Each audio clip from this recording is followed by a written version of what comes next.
Here we begin the session, India's experiment with democracy. Hi everyone.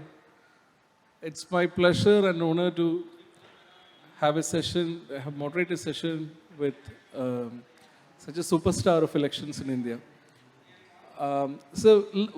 Let's start with, usually I think the sessions with you, most of the interviews with you probably start with um, questions about election commission or the institutions and the civil service and all that. Let's start with something personal. You have written extensively about the Indian Muslim and some of the popular myths about Indian Muslim, whether their population is increasing. And you have also written about the discrimination faced by Indian Muslims. My question is, have you ever faced any discrimination as a Muslim Chief Election Commissioner? Good afternoon, friends. A difficult question. There is an atmosphere of communalism in India currently. A little bit of it has been there even earlier, but now it has gone manifold. But personally, I have not encountered it.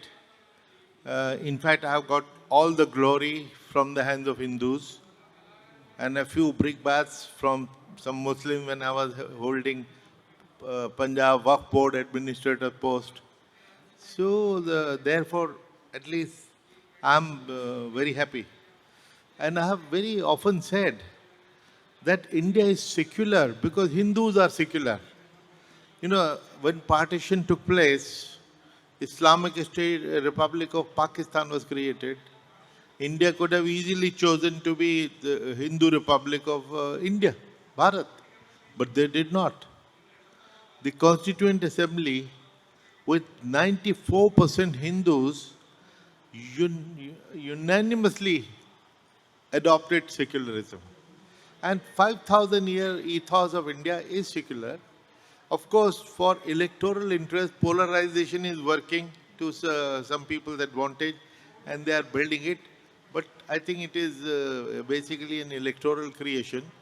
But in the heart of heart, people are secular. And one recent example I encountered, I wrote a book called Population Myth, Islam, Family Planning and Politics. And it took me some years, and I broke several myths. Because one myth which we had heard from childhood, Muslim produced so many children, deliberately, for political reasons, to overtake the Hindus and capture political power. I have seen many videos where these elements have appealed to Hindus to produce many more children. Otherwise, Muslims will overtake and Aurangzeb will come back, and all that goes with Aurangzeb. So, but when I studied the book, all based on Government of India data, I found that the gap between Hindus and Muslims was not 8 children or 10 children. It was never more than one child. And that has now reduced to 0.3 because Muslims are adopting family planning in the last 30 years much faster than all other communities. They're catching up. And I found that basic reasons were literacy, particularly of girls, then income and service delivery. So across communities, if you are poor, you are likely to have more children. If you are illiterate, you are likely to have more children. Unfortunately, in all these three indicators, Muslims are the most backward. They are the most illiterate, which is a pity. Islam emphasizes ilm, talim, education, but Muslims are the least educated. They are very poor. So therefore, we have to address those issues. So, but at the same time, I remember when my child was going to the best school in Delhi, and that was 30 years ago. One day he came home and asked his mother, "Ke Ma, kya hum Musalman hai?" So she said, "Of course we are, but why do you ask?" He said, "Because another child in my class was telling some others, ke dekho ye Musalman hai." So this consciousness of otherness was being created even 30 years ago. Now it is 100 times more, if not 1,000 times more, which is a pity. I've seen many videos When a 5-year-old, 6-year-old, because children are innocent and they will report what parents are saying. They go to two Muslim friends, children. My parents were saying, tum log Musalman ho, you're Muslim, you're Pakistani, you should go to Pakistan and we should not play with you. Now, this also is a reality. But as I said, as CC or as any time in my civil service career, I only got glory. And I have personally no complaint at all. But on that note itself, you two books, The Population Myth and India's Experiment with Democracy. Both these books, what I see is I see the mind of a researcher in those books. There are a lot of anecdotes, plus there is a lot of analytical work. You're bringing in data to the table. You're bringing these historical moments to the table, and you're discussing this. So having gone through these books, having gone through the process of writing these books, what is your impression about the current condition of Indian Muslim? Well, actually, India's electoral system is regarded internationally. We are literally wish guru in India election. Some time ago in Chennai, when Hillary Clinton had come, she called India's election as gold standard. And she might have said this because, when you go to another country, you are bound to say good things. But I had set up in Election Commission of India an institute for training. It is called India International Institute of Democracy and Election Management, IIIDEM, if you Google. And in 10 years, 108 countries have trained from us. Their chief election commissioner, their commissioner, their top management, they're all making a beeline when we were still operating in a provisional accommodation in the election commission's top floor. Now, meanwhile, we had bought some land from DDA. A very beautiful building has come up. Now, many more countries will be able to be accommodated. But the fact that countries are making a beeline to learn from India, that's something we have to be proud of, and that shows that our elections are a gold standard. After US election fiasco of 2000, when in Florida election Al Gore lost because some ballot papers were stuck, and he was a gentleman, so he surrendered because if he had contested in the Supreme Court, he was winning. So, but he did not prolong it, and he conceded, and George Bush came with all the disaster following.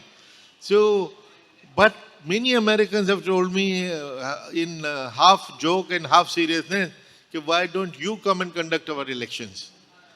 Now you have seen what happened with Donald Trump. He refused to recognize the results even before the elections were held. He said, if I lose, I will not accept the result. And after the result, you know what happened? Capitol was attacked by the people. It has never happened in India. Transition of power has always been so smooth. Why? Because people of India trust the electoral process and election commission. There are some question marks which I have mentioned in some of my articles in the book, but they are a temporary passing thing. But on the whole, the biggest election in the world, equivalent to 90 countries into one, with all the problems of 90 countries rolled into one, we have been conducting great election year after year. And another thing which I would like to mention in passing, all conducted by our bureaucracy. You'll be shocked to know if I tell you the figure, how many people conduct the elections. 12 million people are our staff. All government servants. And same government servants whom you consider inefficient, lazy and corrupt, when they come under election commission, they deliver a zero error election, brilliant election every time. I was actually asking you about the condition of Indian Muslims. After going through the process of writing these books, what is your impression about the condition of Indian Muslim today? Well, Indian Muslims have progressed over the last 70 years, no doubt, like the rest of India. But surely for political reasons, they are under attack. They are under attack, and every now and then you hear a boycott call. Don't buy vegetable from this Muslim vendor. Don't buy this thing from this Muslim shopkeeper.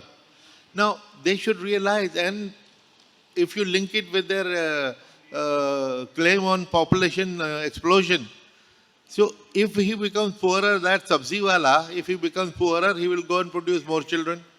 Will you be happier? So now talking of economic boycott of Muslims, this is a reality, it is happening, it is unfortunate, it is sad, and civil society itself is countering. Secular Hindus themselves are countering it. And we need to fight this. So because for winning election, which is a short-term gain, you cannot destroy the plural fabric, which is our unique identity, unity in diversity. No country in the world has this diversity. We have 23 official languages, so much 600 dialects, so much regional diversity. So that diversity, pluralism should not be disturbed. It will be a great loss to us. You know, when we get someone like you in Kerala, you know, we are very curious to know what you think about some of the contemporary issues. Let's start with something that is, I know for a fact, that very close to your heart. The Election Commission of India. Recently, the government changed the way how elections, chief election commissioners and the state election commissioners should be appointed. And it created a controversy, then it went to Supreme Court. So, do you think the government in power really cares about the independence of election commission? Well, that is a very paradoxical thing. There was a time I was appointed also by the existing system, which is government of the day appoints anybody. Because there is no provision in the constitution or the law prescribing who can be elected. What will be his qualification? There is nothing so far, except now in the act. So, and even when I was the CEC, I used to regret the fact that I was appointed by the Prime Minister directly and without consulting the leader of opposition. In fact, there was an interview by Karan Thapar on record. It's available on YouTube. He asked me, would you have felt better if leader of opposition, Sushma Swaraj at that time, had also signed your appointment letter? I said I would definitely have felt stronger, because that will be a proof that I'm accepted across the borders, across the party lines, and everybody trusts you. And that trust is extremely important. So appointment by through a collegium with leader of opposition having a clear voice is extremely important.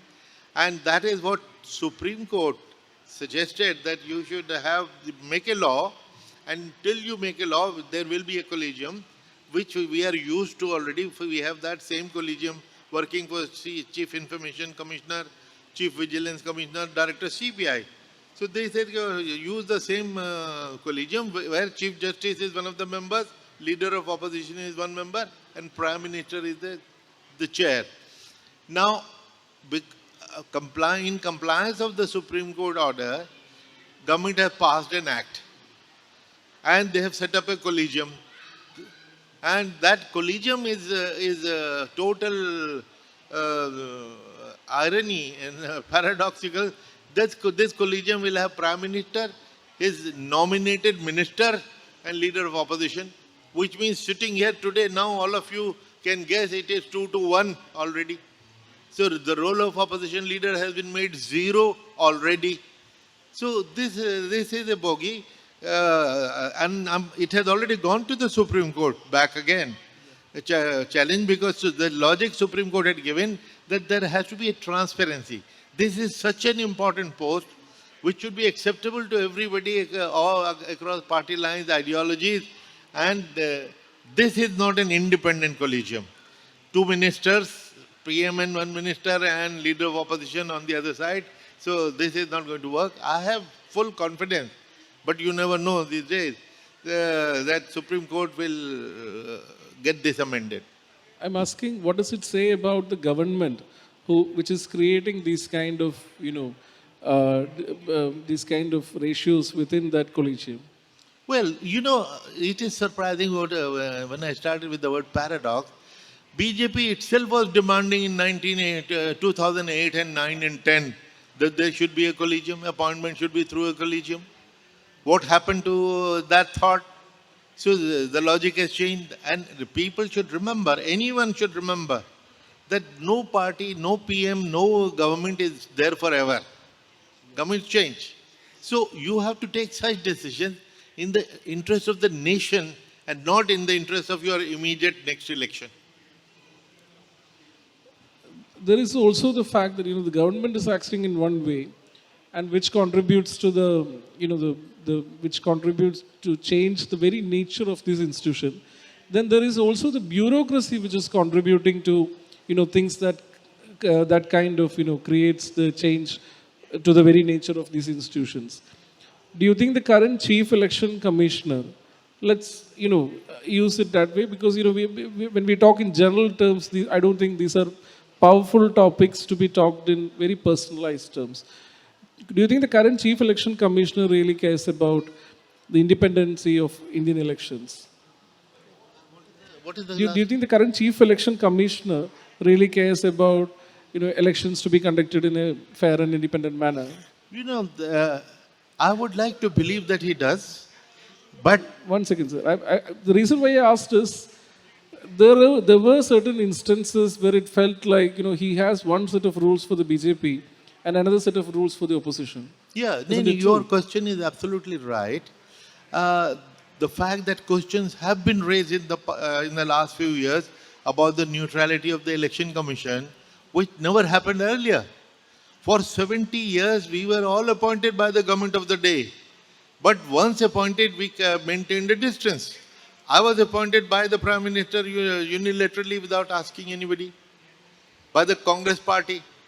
But I censured the law minister of the land who had issued my appointment letter because he had violated the model code, and we received a complaint from BJP.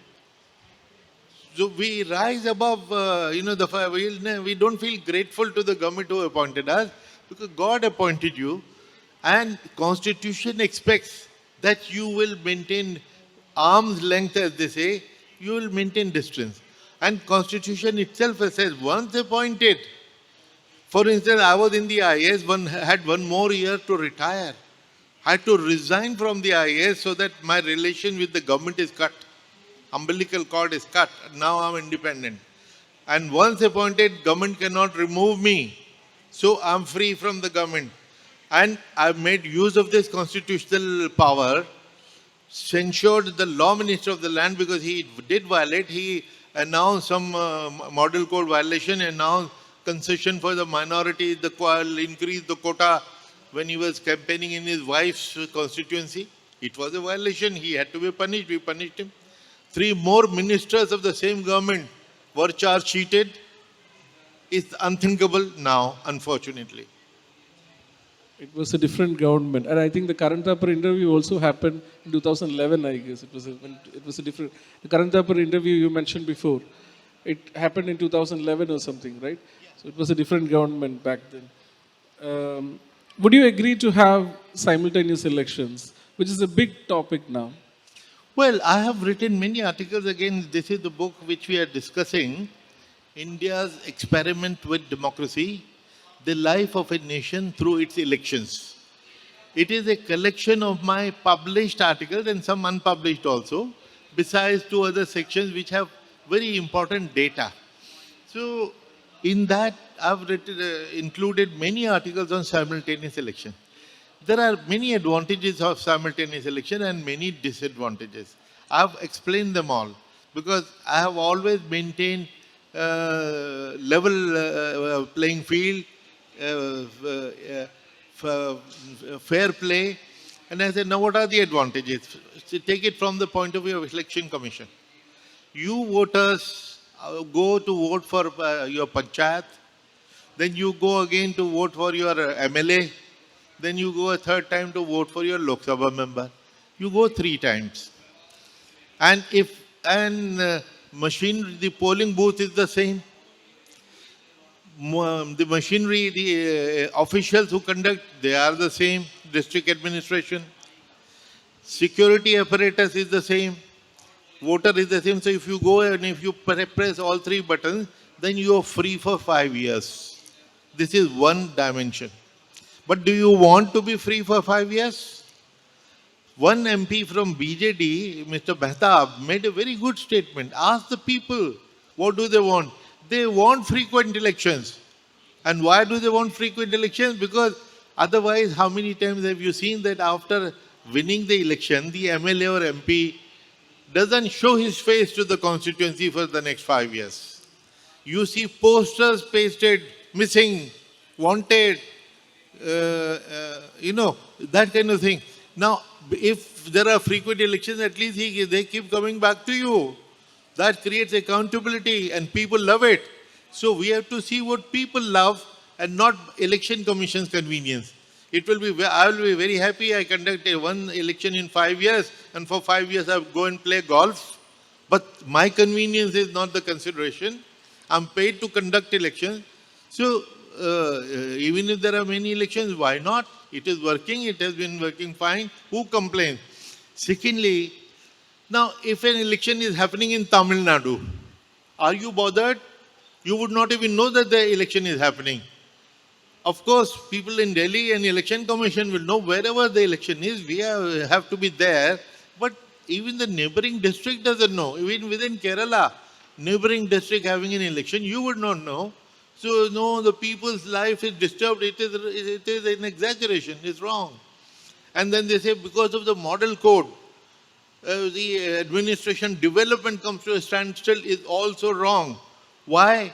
If you read the model code, it very clearly says that no new schemes will be introduced and no new promises will be made and no new transfers will, which means all ongoing things will continue. So why is it that every new idea of a new scheme comes to politician mind only 2 weeks before election? They are in power for 4 years and 11 months. They don't think of these bright ideas for the good of the people. Only 2 weeks before, oh, they have lovely ideas. We'll do this for you. We'll do this for you. It's only to fool the voters. That is what we want to stop through the model code. But isn't there a governance-related argument that can be made in favor of simultaneous elections? Like if you have an election today and then another election 2 years from now, you're forced to be always in this competitive election mood, campaign mood all the time, where there's an argument that freeing up that time, making a simultaneous elections possible, will free up a politician's time for doing actual governance, lawmaking, which he is supposed to do. The argument, I should have completed that in the first place. The biggest argument against simultaneous election is federalism. Now, Kerala government has come with absolute majority. You remember Vajpayee government fell in 13 days because some MPs shifted loyalty. Now, something happened in Delhi. Why should your democracy be upset? That no, simultaneous election, you also have to go to election again. And what if Kerala government falls because of a similar thing? Why should the rest of the country or Lok Sabha be affected? The way system has been working, it's working fine. It is troubling nobody. So, and they say expenditure. Yes, I agree that there is every time you conduct election, there is expenditure, but that is the cost of democracy.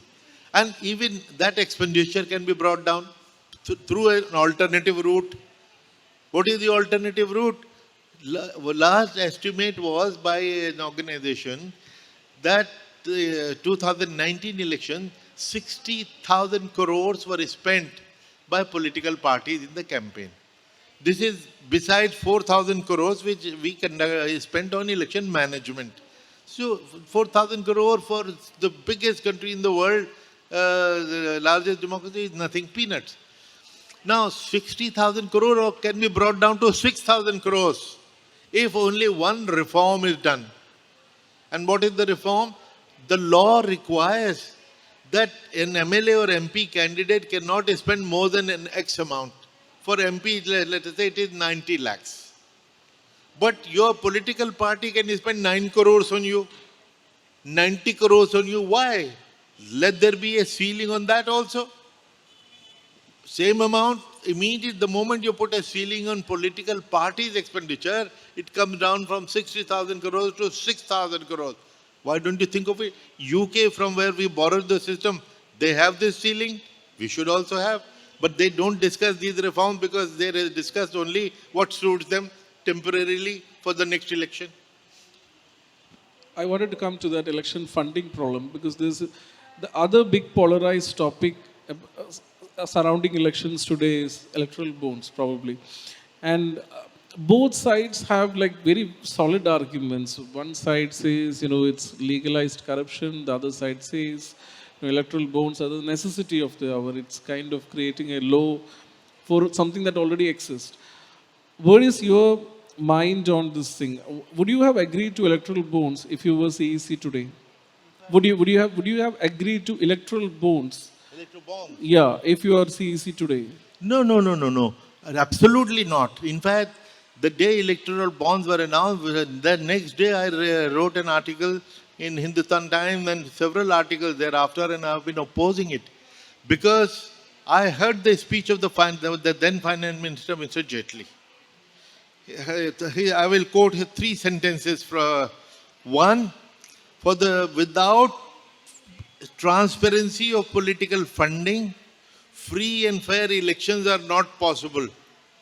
Mr. Jaitley on Parliament saying this, music to my ears because that is what we have been saying.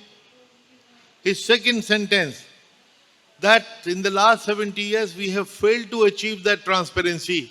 Again, music to my ears, that is what we have been saying. Now, what is the third sentence that you expected from him? Okay, since without transparency, free and fair elections are not possible, so let us introduce transparency. What did he say? We'll have electoral bonds. And till now, every donation of 20,000 or more is reported to the Election Commission, and we bring it in public domain, we tell you. So that you know which political party has given how much amount to, which corporate has given how much amount to a political party, so that you can keep an eye. Because there is no free lunch. If they give you 5 crores, they want something, some license, some contract, some bank loan with which they run away to England. Right? So the public wants transparency, and they say, it will be all banking transaction, and donor wants secrecy. Why does donor want secrecy? Because he wants to hide the quid pro quo. What is the exchange benefit he is getting? That's why he wants secrecy. But public wants transparency. Whose want is more important? People want transparency. There has to be transparency. That is why we oppose many, and even the Election Commission opposed it strongly. They changed their statement only recently. They took back their stand. I'm sure Supreme Court will question them on that. Why did you change your mind? You've been opposing it from the beginning. So, again, I'm very sorry that Supreme Court did not find it urgent enough to take it up immediately. Country's democracy is dependent on it. Election corruption is the root cause is the mother of all corruption in the country. If you spend crores in an election, you come to power, then you start earning money, you earn crores, so it leads to corruption. So Supreme Court hasn't done it yet. So now we are waiting for some orders from them. Let's see what. But it is absolutely against the spirit of democracy and free and fair election. I will only quote Mr. Jaitley's first sentence in Parliament. I wanted to get your read on a few notable people because I think you have worked with a lot of prominent personalities who are within the establishment today. Maybe we can start with Narendra Modi, our PM. What is your read on the man, based on your interactions or based on what you have seen? No, I haven't had any interaction with him because when I was in the Election Commission for 6 years, 4 years as a commissioner and 2 years as chief election commissioner, he was chief minister of Gujarat. So I bumped into him in 1 or 2 social functions, nothing more than that. No personal interaction. But what I see him doing as Prime Minister, he is a very dynamic person, man of ideas, man of decision. He has done great things for the country, but he has also done questionable things about which we are all concerned. What about Manmohan Singh, whom you have worked under? Manmohan Singh was a thorough gentleman. And in fact, I had many interactions with him, and he used to publicly and privately very categorically say, "Okay, Quraishi, we are proud of our election commission. You are bringing honor and glory to the country. What you are doing is our soft power. Election is our soft power. The fact that 108 countries have come to train from us, what better proof do you need of our being a soft power?" So he valued the role, election independent role, while I was charge sheeting his ministers. Despite that, if he is praising the election commission and patting my back personally, so no, that was the right attitude towards the institution that we expect. Also, I want to ask you, since we are in Kerala, I want to ask you about Pinarayi Vijayan. You may not have personal interactions, but I think you may have curiously watched what's happening in Kerala. In terms of election, I think this is one state where you can't really purchase voters with money. That doesn't work here that way. Yeah, that's a very interesting point. And I've mentioned this in detail in my earlier book, An Undocumented Wonder, The Making of the Great Indian Election.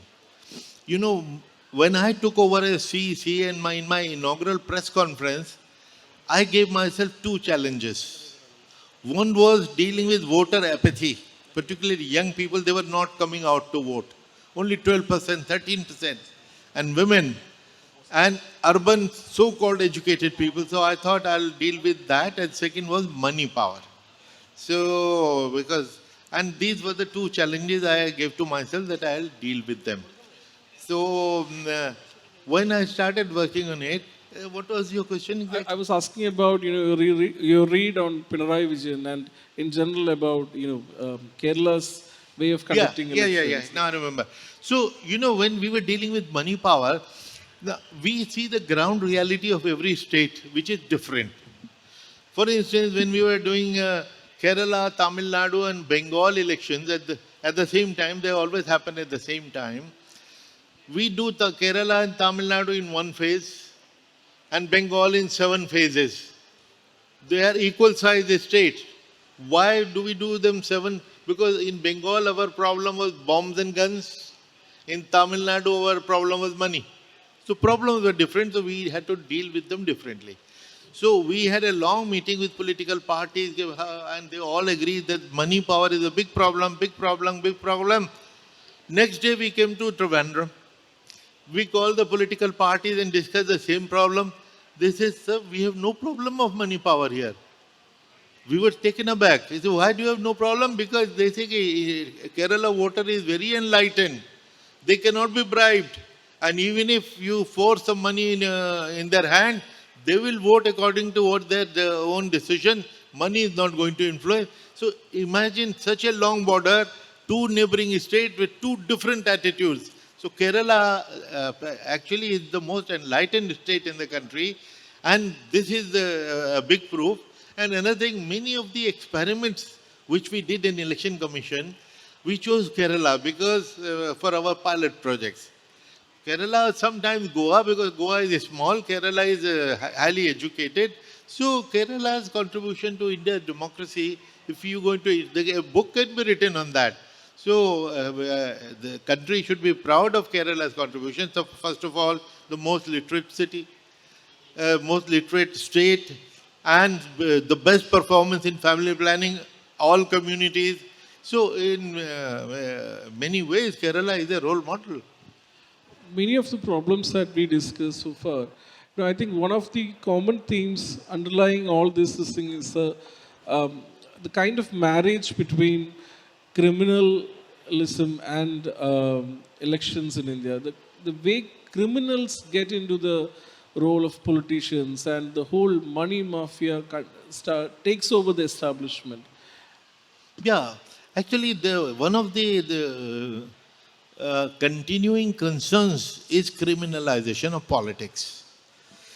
And in current parliament, 43% of MPs have criminal cases pending against them. In many cases, multiple cases. In many cases, heinous offenses, rape, dacoity, murder, kidnapping, that kind of cases. And that number has been increasing. From 2004, it was 124. Then the next election, 168, then 183. Now 233 MPs have criminal cases. Now, when I travel abroad very frequently, and when we are confronted with this question, okay, look, you talk of an undocumented wonder, the great election, what about this? Frankly, we do feel embarrassed. It's very embarrassing and we need to deal with this. Now, we have been asking the government repeatedly for the last so many years that debar criminals from contesting elections. They tell us the law of the land.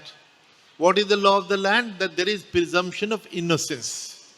Till you are convicted, there may be allegation against you, 10 allegations, but you are innocent till convicted. I have asked a counter question in audiences where judges and juries were sitting. I asked a counter question and I repeat it to you. In Indian jails today, there are 4 lakh prisoners, of which 71% or 2,71,000 are under trial. That means not yet convicted. That means innocent. Innocent. Yet, you have taken away 4 fundamental rights of these innocent people. The right to liberty, freedom of movement, freedom of occupation, right to dignity. Now, you can take away 4 fundamental rights of innocent people within the ambit of law which you keep quoting to us. Now, right to contest election is not even a fundamental right. Why can't it be suspended for till they get cleared? No. No, but then the law has to be passed by parliament, which has 43% of the people about whom we are talking. So we can't expect the parliament to pass such an act. I don't know when it will come. But sir, also, isn't it also a problem that, being an politician in India often invites cases, police cases. There's no escape from it. Maybe the sitting government wants to punish you. Maybe someone who is jealous of your career wants to punish you. Maybe you participated in a public proceeding, you have a non-bailable case against you. So isn't it also the case that, this... So where do you draw the line between, the hardcore criminals and those who are honest, committed politicians? Very, very good question, and that is exactly what they tell us. Okay, many cases against politicians are bogus. They are filed because of political rivalry. If you slap me or you abuse me, there will be an FIR. But we have an answer to that. We are saying, forget the petty offences, forget the political offences. We are talking of only heinous offences like rape, dacoity, murder, kidnapping, only the cases which carry punishment of 5 years or more. All others ignore. So one safety clause, only the heinous offences will attract this provision of ban. Secondly, the case should have been registered at least 1 year before, so that you have 1 year to get yourself absolved. And third, more important, a court of law should have framed the charges. FIR can be bogus. Police action can be bogus. It is half the time. But court of law in this case, since these are heinous offences, is not less than the district and session judge, which is the highest court after the high court. And he is independent, that court is independent. If they have framed the charges, at least at that stage, you debar these people from contesting. Law Commission recommended this. They had all lawyers, judges in it. They recommended it. But since there is a point of law, and I have a counter question, the answer has not yet been found, and we have to deal with this because this is giving a bad name to our democracy. Every year, there are several indexes of democracy published worldwide. The most important is by The Economist, where we were in 2013, our rank was 27. Today it is 53. And we question, look, your system must be deliberately mischievous. You're trying to show us down. Tell us the methodology. This is the methodology they are following in 208 countries. They do not have a separate methodology for India to show us down.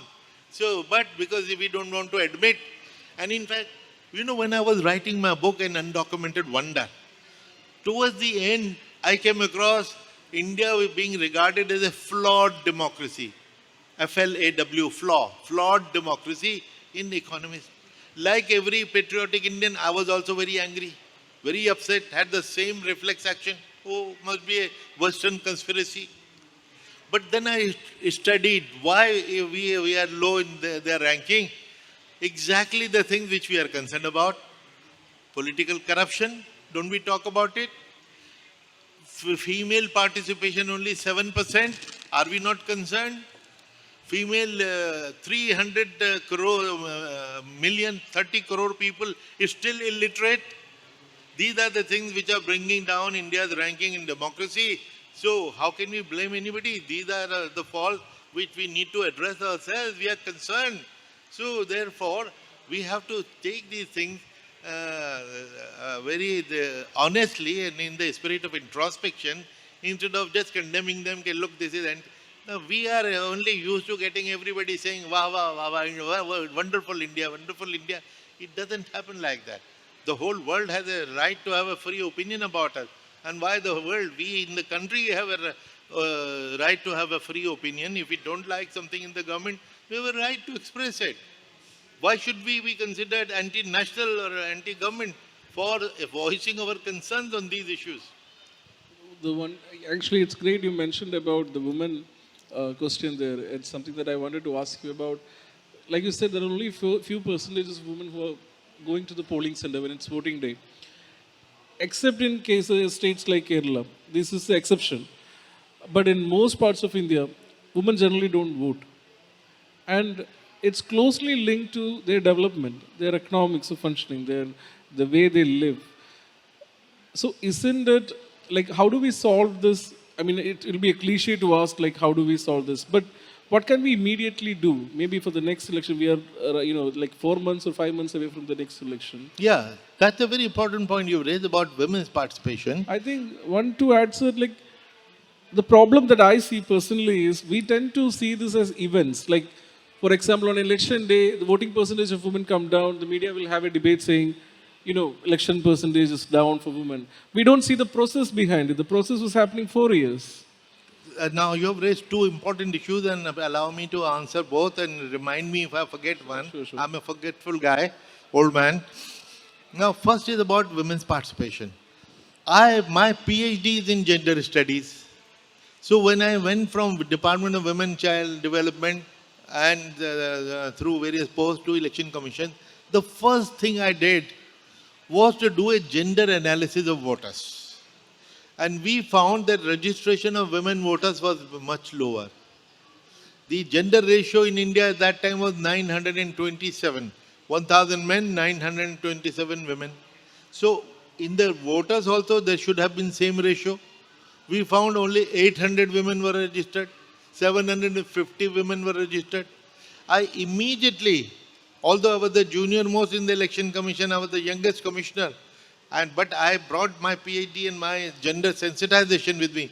I say, look, let us monitor, let us look for these missing women. We have to find them. Where are they missing? Bring them. And it has to correspond to the national gender ratio. And I'm so happy that we achieved it. Second thing I had earlier mentioned that voter apathy and low voter turnout, which was one of the two priorities. I set up a voter education. One of the targets was women. And at that point in time, for the last 70 years, the gap between men voters and women voters was 10 percentage points. Women was much lower. I'm so happy to tell you today, more women are voting than men. Half the state of the country have more women turnout, although their absolute numbers are less. Gender ratio is less, but they're coming out to vote because three things we did. First of all, why is it that women were not voting? Security. If there used to be gundagardi in the polling booth, there is a bomb, there is a lathi. So obviously the first victim of any violence will be women. So they were scared they would not come. So we made elections peaceful. Second thing we did, small things which we do, and those anecdotes are mentioned. I was reviewing UP election through video conference for the first time. And then asked the CEO in Lucknow, okay, what are you doing for improving women's turnout? He was answering something long answer. I said, can you do one thing? We have separate queues for men and women in most places, particularly in states like UP. So I said, when one man goes into the polling booth and one woman used to go, allow two women to go for every man. One man and two women. So the queue of women will move doubly fast. With the result, the women's queue disappeared in a few minutes. Now this woman goes home and her neighbor asks, बहन आप vote देने जाओगी? तो उन्होंने कहा, what do you mean vote देने जाऊंगी? मैं वोट दे के आ गई. 5 मिनट में दे के आ गई. हाँ, because there was no queue for women. There was a long queue for men. So small things that we did, it revolutionized. It is mentioned in the book Undocumented Wonder. Great, sir. Now let's open the. Yeah, just 1 second. Yeah, sure. Secondly, your second thing, you made a very interesting point. Nobody has ever asked me about the process which goes behind election. Yeah. When we talk of elections, we know which party is where, what is the combination, who is winning, leader of opposition. That's all. Now, this is exactly what one journalist friend of mine, Rohit Bansal, used to say. And like all journalists, pardon my reference to all journalists clubbing everyone together, some kind of an arrogance, they know everything, you guys are stupid. We are not stupid. We have long experience, we have grey hair, not in the sun, but we worked hard. So I said, look, Rohit, you don't know anything about election. Why don't you go and see? He lived in Noida. I told DM Noida, my friend is coming, please show him the process. He was so impressed, he wrote an article which is mentioned verbatim, 3 pages in my first book, Undocumented Wonder. I was taken aback by the professionalism, enthusiasm of such a large army of people who are working behind the scene anonymously.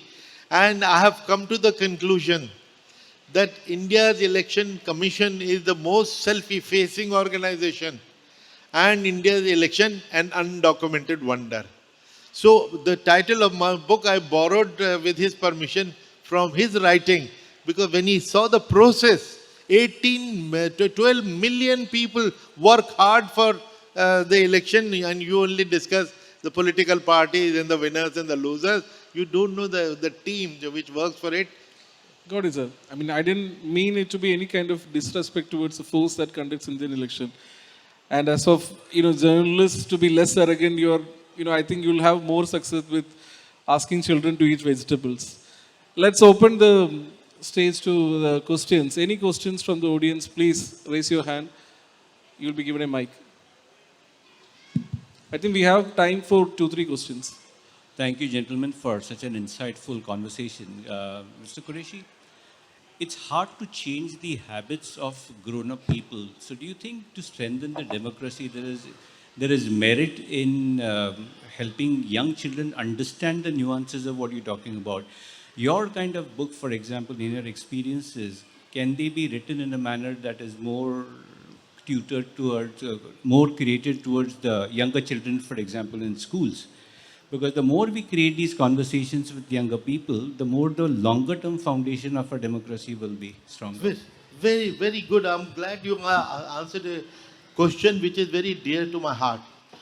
As I mentioned, my PhD is in gender, actually communicating for gender and behavior change communication. And I worked 17 years in Ministry of Youth Affairs.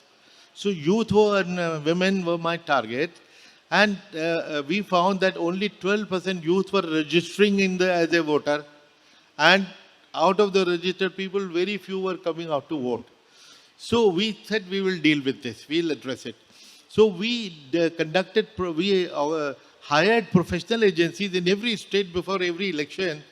Okay, please find out why is it that youth, this is the most important power they have, why is it that they are not using this power? So we found 3 things. One, many of them did not know what is the eligibility age when they can become voters, which is 18. On what age you have to be 18, they did not know. It is 1st of January. Then, now every quarter. And third, and important, they had contempt for politicians. Sab neta chor hain. Now, that is a dangerous statement because sab neta to chor nahi hai. India has become a great country, because of great leadership that we have now. So with these three we had to deal with. So we organized 25,000 brand ambassadors were appointed for youth. Our first brand ambassador was APJ Abdul Kalam, former Rashtrapati. He had great appeal to youth. He recorded a video for us appealing. And in every college, even in school, we launched campaign to create this consciousness. And I'm very happy to say now about 85% youth are registered and they're coming out in large numbers. And one interesting campaign that we did was in Delhi. In those days, the young people here will know there was a song called Pappu Can't Dance Sala. Do you remember that song? Please raise your hand if you've heard that thing. Quite a few. Now, since this was the most popular song then, so we used that, our ad agency, we created our own character, Pappu. By the way, when I say Pappu, I'm not making a political statement. So we created a Pappu, and who can even dance, but his problem is he doesn't vote. So we want to lampoon him. We want to shame him into voting. So they say, created rhyme, Pappu doesn't vote. We can't say Sala, Sala is unparliamentary, so we to rhyme, we say Pappu doesn't vote, aha. Now, as a result of this campaign, 14% turnout in voters in 20 days campaign. And secondly, it also appealed to the so-called educated people who never voted and bragged about it. Oh, I've never voted in my life. They will twirl their moustache, I've never voted. He says instead of a fashion statement, we'll convert it into a statement of shame and embarrassment. Now, same people after the campaign were showing their marked finger, look, I have voted, I'm not a Pappu, I have voted. So we changed the attitude, and that has paid great dividend. We have, since 2010 Bihar election, every election has given us highest ever turnout, and it is only increasing because there was a demand at that time for compulsory voting. We said, no, compulsion and democracy don't go together. We will do it through persuasion and education, and we have demonstrated it, and every election is higher and higher turnout. Next question. Sir, the architect of the Indian Constitution, Dr. Babasaheb Ambedkar, once said, rights are protected not by law, but by the moral and social conscience of the society. If the fundamental rights are opposed, no law, no parliament, no judiciary can protect them in the real sense of the word. Now, even after completing 73 years of our republic, whether our rulers were able to do justice to the people by way of protecting their rights. The three principles of the Constitution which says liberty, equality and fraternity, whether we were able to achieve equality among the people. That is my first question. Second question is, He's asking about, you're asking about equality.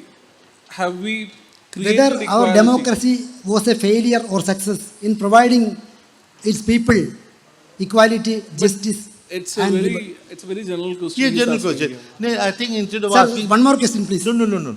I'll answer your second also, but I'm a forgetful man, as I told you. So let me answer this. Of course, there is total equality. And in fact, it is the poorest people and the illiterate people who vote more enthusiastically. Though, as I said, so-called educated people don't vote and brag. I've never voted. These are the people who value elections, and which is why frequent elections are better, because that is the only power they have. So therefore, there is total equality, and lowest people, poorest people participate more enthusiastically than anybody else. Second question. My second question is, you were talking about the free and fair mode of conducting of elections in India. But we people hear that after one election is held, lot of corruption is being placed by our political leaders or politicians or political parties by way of entering black money. The authorities who are empowered to confiscate money, they are confiscating crores and crores of black money. It is not fair and free election. Third thing is, in Kerala, I have observed, I have seen with my naked eyes in Vayanaad, one of the tribal districts of Kerala, that political parties are involved in giving them liquor and rice during election time for their votes. We know that tribal people are still living in the bottom level, but injustice is being done by political parties. Yeah. It is in Kerala that you have to remember, sir, why our political parties in Kerala or leadership in Kerala are doing so. Well, about the money power, as I mentioned to you, this is perhaps the only unsolved problem. We try to do it. We set up a division called Expenditure Monitoring Division. And in my book, Undocumented Wonder, I listed 40 modus operandi of cheating. How they bribe, for instance, somewhere in the south, maybe in Tamil Nadu, you can't bribe a voter even by a cup of tea. But our observers saw a huge wedding ceremony going on where liquor was flowing, chicken, biryani and everything. So our observer went inside to greet the bride and bridegroom. And there was no bride or bridegroom. It was a bogus wedding party. So one of the modus operandi out of 40. So after that, of course, we became alert. But politicians are cleverer. There will still be bogus weddings. But now there will be a rented bride and rented bridegroom standing there with a printed invitation card as a proof. So they come up with new ideas, and crime is always ahead, enforcement is always behind. We are trying to catch up with them. We are doing our best. But this is the only uncontrolled problem, money power, because every party is indulging in it, which is a sad situation. Okay, any other question? What are your thoughts on delimitation and how do you think it will impact the southern states? Yeah, very important topic these days. Okay, what will happen? Because in 1971, when the Delimitation Act was to be passed, every time a delimitation is to take place, an act has to be passed. There was this debate that South Indian states have done very well in family planning, and their population has been controlled, and whereas Bihar, UP, Madhya Pradesh, Rajasthan, they have increased their population, so they will have an unfair advantage. At that time, Parliament decided in their wisdom, rightly so, that this equation between North and South should not be disturbed, and for 25 years delimitation, the allocation of seats to state should be frozen. The topic came up again in 2002, this time in BJP government, and again they said, look, same logic is still continued. So it was extended for another 25 years. Now it is coming in 2006. My feeling is, and my hope is, that the logic of 1971 and 2002 still is valid. We should not disturb it, because if we disturb it and the Bihar, UP will be in power all the time, and South India will become totally politically inconsequential.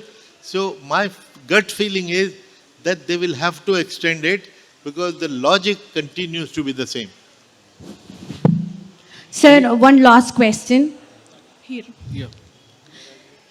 Now a lot of discussions are befalling on women's reservation bill. Can you please stand up? Sir, I'm here. Oh, here. Yeah. Now a lot of discussions are befalling on women's reservation bill. So what is your take on that particular subject? Do you think that it make an impact in future? It really makes an impact when Yes. it comes to SC/ST? I am delighted, and I wrote an article because women's reservation was first introduced at the panchayat level in 1993. That was a good thing. First 33% reservation. It was then extended to 50% in most states.